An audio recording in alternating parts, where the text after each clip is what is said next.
In this video, we're going to be looking at two more parts from that first practice parts document. The first part we're going to be looking at shows us the rectangular pattern tool. This is what our final shape will look like, although the measurements are on the page right before it right here. We're going to start by creating our new component and then creating a new sketch. We want to make a rectangle that is 6 inches wide and 4 inches tall. I'm then going to finish the sketch and use the press pull tool to make him 3D. I'll extrude him out 0.5 inches. Now we need to draw that little post that we're going to pattern. So I'm going to create a new sketch on our part. And I'm just going to draw a 1/2 inch diameter circle. Actually, we'll make it a 0.3 inch diameter circle from the looks of it. I'll go through, add my dimensions. That circle should be 1/2 inch from the side and 1/2 inch up from the bottom. I'll finish this sketch, and now I'll use the press pull tool to extend him out 1/2 inch. Now we want to create a rectangular pattern and essentially make a grid of these posts. So I'm going to go here under our Create panel, go down to Pattern, and select Rectangular Pattern. The first thing we want to do is change our pattern type from faces to features. We don't just want one side of that post, we want the whole feature. Now I need to click my post. I'm going to come over here and select directions, and we just need an edge or a line running in the direction we want to go. So I'll just click this red origin. And distance type, we want to make sure to change distance type to spacing. Now I can say, all right, going to the right, I want a spacing of 1 inch, and I want 6 of those posts. Next, I can click my up arrow, spacing still of 1 inch, and I want 4 posts running up. And the nice thing about Fusion 360 over other programs like Autodesk Inventor is if I wanted most of these posts but not all, I can just go ahead and uncheck the ones that I don't want if I was going to attach something else to that part. In this case, I want them all, so I'll click OK, and that part is done. I'll click Save, and we'll save this as rectangular pattern.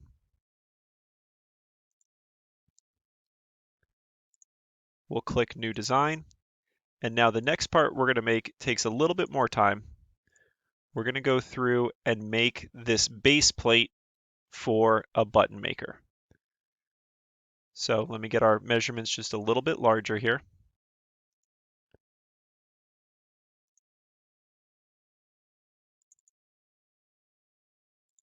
Again, we're going to start with Create New Component. I'm going to make a sketch, and we're just going to start with the overall dimensions for this plate, which look 11 inches wide, 4 inches tall, and 1/2 inch deep. 11 inches wide, 4 inches tall. Finish. And I'm going to press pull him 0.5 inches. So this gives us our starting plate to work with, and now we've got a couple different features to add. We've got some holes on the top, we've got some holes on the bottom, we've got fillets where we round those edges off, and we've got a chamfer running around that top edge, which we'll look at in just a minute. To start with, let's add our holes for the top. Now, to create a hole, we're going to create sketch on top. I need 4 holes, so I'm going to go to our create panel, and I'm just going to make 4 points. 1, 2, 3, 4. Right click, OK. Now I'm going to horizontal constraint those points together. That way, when I go to add my dimensions, since I want this right in the middle, I can dimension 1 point to be 2 inches, lock it right in the middle, and it'll lock all of my points there on that horizontal middle line. Now, looking at these measurements, from this point to the origin is 0.4375 inches. It's okay if it rounds it off to 0.438, it's still just 0.4375. From this point, it's 1.5 inches. My middle point would be half of 11, so 5.5 inches. And this fourth point, we're going to measure from the right side here, and that too is going to be 0.4375 inches. Now I have my 4 points marking off my holes. I'll click Finish Sketch, and it's time to add our holes. Looking at this sketch, we've got 2 types of holes. The middle 2 holes are just simple holes, 0.3125 inch diameter, going all the way through. And the X2 means there's 2 of them that are identical. Our outside holes, they have a diameter of 0.25 inches. The extent is all the way through, but we have this V shape, and that means it's going to be a countersink hole. So let's start with those. I'm going to click hole, pick my 2 outside points. We need to change our extent to all the way through. And because of that V shape, it's going to be a countersink hole. Now it tells us that the countersink diameter is 0.5 inches at 82 degrees. So our top countersink diameter is 0.5 inches at 82 degrees. I want to get rid of this pointed bottom, so I'm going to click flat bottom right here. And then our hole diameter, it says, is just 0.25 inches, 0.25. And click OK. Now, remember, Fusion 360 is one and done with sketches. Now that we used the sketch, it automatically hides it. So I'm going to come here to my component, go to my sketches, and just turn the visibility back on so that I can use those middle 2 holes. I'll click the hole tool again, click our middle 2 holes. Now there's no fancy symbols, anything like that.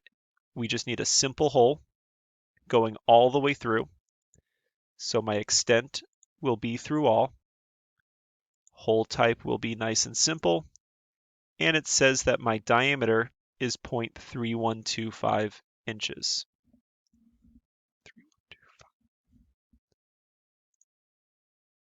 And there we go. Our top 4 holes are done. I'm going to go ahead and hide that sketch again. And now let's add our bottom 4 holes. So I'm going to swing around to the bottom side. I'm going to create a new sketch. And now we need holes in the 4 corners, 1, 2, 3, 4. One trick to do that, instead of drawing all of the points, is I'm just going to draw a rectangle. I'm going to go through, we'll add our dimensions.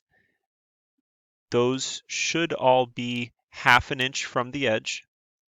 So from my edge to my edge of the rectangle here, 0.5 inches. right here, 0.5 inches. Measurement from the top will be 0.5 inches. And my measurement from the bottom will be 0.5 inches as well.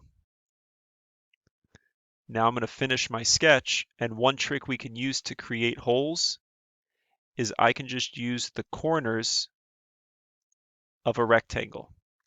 It's a good, easy way to make 4 holes that are nice and spaced out the way you want them. So if we take a look at this hole, we've got a couple new symbols. The first is 8-32 UNC. That means we are going to have a tapped hole. So over here under hole tap type, I'm going to click our third option, tapped.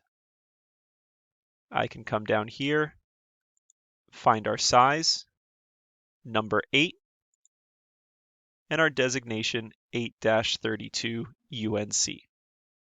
Now the next new symbol is this down arrow. That means instead of going all the way through, it's only going to go down a certain distance. In this case, that distance that it goes down, 0.2875. And click OK. And if we made it correctly, when I swing back to the top, we no longer see those 4 corner holes because they don't go all the way through. All that's left now is a little bit of cleanup work. So I'm going to come up here to fillet to round the edges. I'm going to click 1, 2, 3, 4 corners, and it says that the radius for this fillet is 0.50 inches. The final thing we're going to do is a new trick called a chamfer. It can be a little bit difficult to see on this picture, but there is actually an angled edge running around the top and bottom of this piece. So I'm going to come up here to modify, and instead of fillet, I'm going to go to chamfer. And you can see from the illustration here that a chamfer is just an angled edge. I'll click chamfer. I'm going to click my top, click my bottom, and let's see what size chamfer it says to add. It says use the chamfer function to apply a 1/32 inch chamfer. So I'm going to come here and make our distance 1 divided by 32. And that's going to add that beveled edge running around the top and the bottom of our part. With that, we're done. If we really wanted to get fancy, we could go ahead and press A for appearance, come down to our paint, glossy. This actual part in the real world is blue, so we can go ahead and color it blue if we want. I'm going to go ahead and click save, and we'll save this as base plate.